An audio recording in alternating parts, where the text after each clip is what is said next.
بسم اللہ الرحمن الرحیم الصلاۃ والسلام علیکم یا رسول اللہ خیرکم من تعلم القرآن وعلمہ الفرح الکامل علی شرمیت العامل۔ النون الاول میں آج ہم انشاءاللہ جس کی ترکیب کریں گے وہ ہے فحینئذ تکون ہذہ الالفاظ افعالا۔ اس کی ہم ترکیب کریں گے۔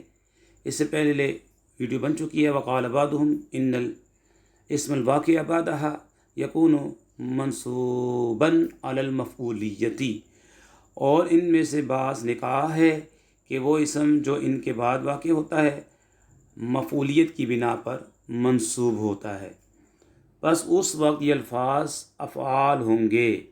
فحینئذ تکون ہذہ الالفاظ افعالا، ٹھیک ہے۔ جب ان کے بعد جو اسم ہوگا اور وہ منصوب ہوگا تو اس وقت یہ جو افعال ہوں گے وہ یہ جو ہے حاشا اور خلا وغیرہ، ٹھیک ہے، حاشا خلا ادا، یہ افعال ہوں گے۔ اگر ان کے بعد اسم ہو منصوب ہوں تو بعض نے کہا کہ یہ افعال ہوں گے اور اپنے ماں باپ کو نصب دیں گے۔ جیسے مثال آئی ہے جاءنی القوم حاشا زیدن وخلا زیدن وعدا زیدن، یہ الفاظ آئے ہیں، دیکھیں، حاشا خلا ادا، اس کے بعد زیدن زیدن زیدن، تینوں کے بعد زید آ رہا ہے جو کہ منصوب ہے۔ والفاعل فیہا ضمیر مستتر دائما، اور فاعل ان میں ہمیشہ ضمیر مستتر ہوگی۔ تو حاشا کے اندر ہوا ضمیر ہے، خلا کے اندر ہوا ضمیر ہے، اور عدا کے اندر ہوا ضمیر ہے جو کہ فاعل بنے گی، ٹھیک ہے۔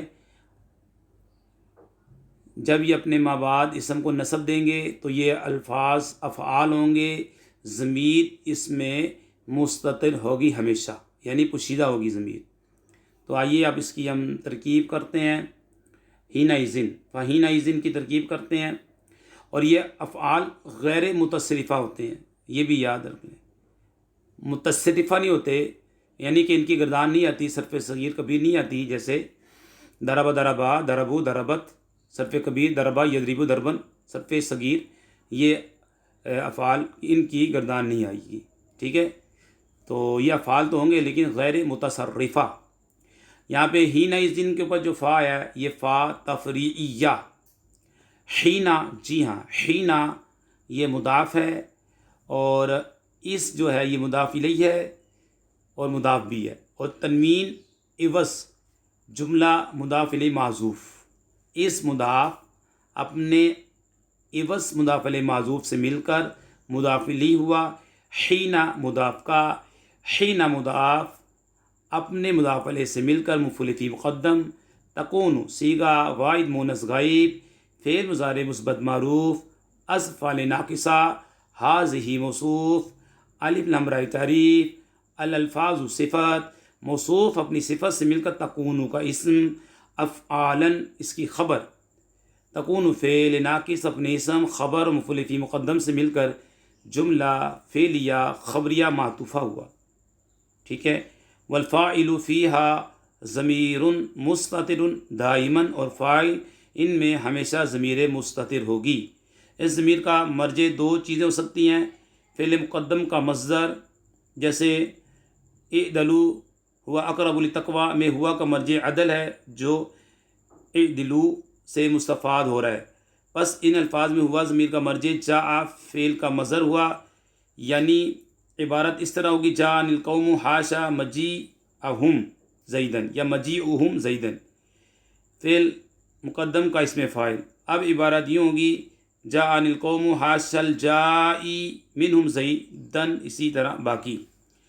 واو حرف عطف، الف لام برائے تعریف، فاعل مبتدا، فی حرف جار، ہا مجرور، لوٹے کی کہاں حاشا خلا وعدہ مجرور، حرف جار اپنے مجرور سے مل کر ظرف لغو مقدم، ضمیر موصوف مستتر، صیغہ واحد مذکر اسم فاعل، اسم و ضمیر مرفوع متصل، اس کا فاعل دائما، صیغہ واحد مذکر اسم فاعل، اسم و ضمیر مرفوع متصل، اس کا فاعل اسم فاعل اپنے فاعل سے مل کر شبہ جملہ اسمیہ کا صفات، استطارن موصوف معذوف اپنی صفت سے مل کر مستترن اسم فاعل کا مفعول مطلق، مستترن اسم فاعل اپنے فاعل مفعول مطلق اور ظرف مقدم سے مل کر شبہ جملہ اسمیہ کا صفت، ضمیر موصوف اپنی صفت سے مل کر شبہ جملہ اسمیہ کا خبر، مبتدا اپنی خبر سے مل کر جملہ اسمیہ خبریہ ہوا۔ مثال المذکور فی معنی جاءنی القوم حاشا زیدن وخلا زیدن وعدا زیدن، پس مثال مذکور جاءنی القوم حاشا زیدن وخلا زیدن وعدا زیدن کے معنی میں ہے فار پہ عطف الف لام برائے تعریف، مثال موصوف الف لام برائے تعریف، الذی اسم موصول، ٹھیک ہے، مذکور صیغہ واحد مذکر اسم مفعول، اس میں ہوا ضمیر مرفوع متصل مستتر۔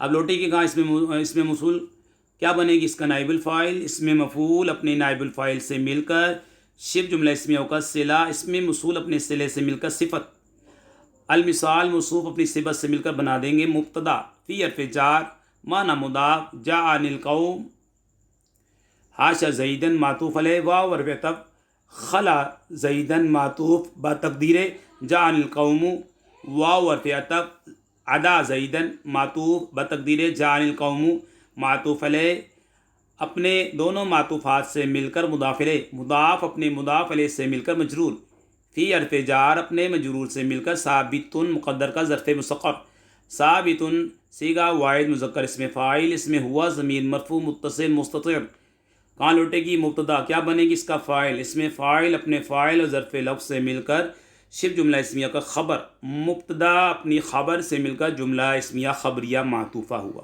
جی یہ ہم نے آپ کے سامنے بیان کر دیا۔ اب ہم اس کا خلاصہ پیش کرتے ہیں۔ وقال بعضهم کہ ان الاسم الواقع بعدها يكون منصوبا على المفعولیتی، اور ان میں سے بعض نے کہا ہے وہ اسم جو ان کے بعد واقع ہوتا ہے مفعولیت کی بنا پر منصوب ہوتا ہے، فحینئذ تکون هذه الالفاظ افعالا، پس اس وقت یہ الفاظ افعال ہوں گے، والفاعل فیہا ضمیر مستتر دائما، اور فاعل ان میں ہمیشہ ضمیر مستتر ہوگی۔